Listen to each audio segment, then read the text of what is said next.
I'm John Avino, and this is your Futures League Minute. Well, we now know what the playoff picture will look like after the last day of the regular season has come to a close. Before we get to that, let's recap the last day of regular season games.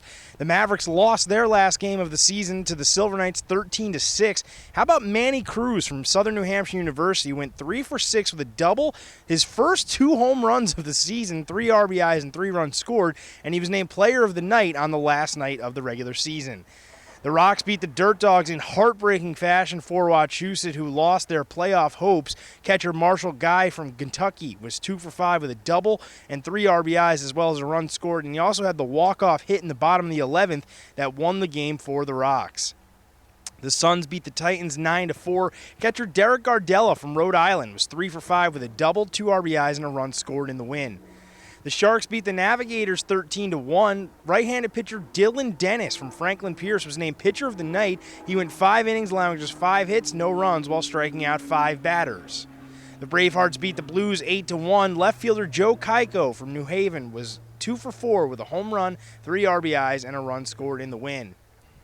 And now let's take a look at our final regular season standings and playoff picture, courtesy of Joshua Cummins of the New England Baseball Journal. Big thank you to Josh for letting me use his standings today. You can follow him on Twitter at Joshua Cummins.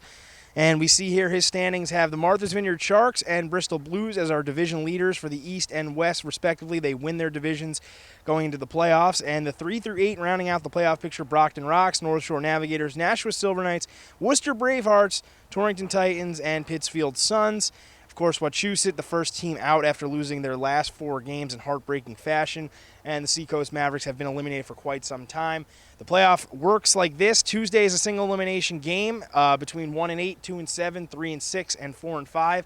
Wednesday, the winners will play each other, and then Thursday through Saturday, there's a best-of-3 game series.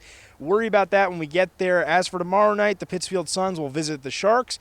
The Torrington Titans will visit the Bristol Blues, the Worcester Bravehearts will visit the Brockton Rocks, and the Nashua Silver Knights will visit the North Shore Navigators.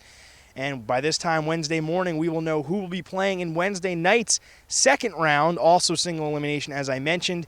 We're hoping for a great playoffs here at the Futures League, and you know what? Good luck to everybody who is involved. I'm John Avino, and this has been your Futures League Minute.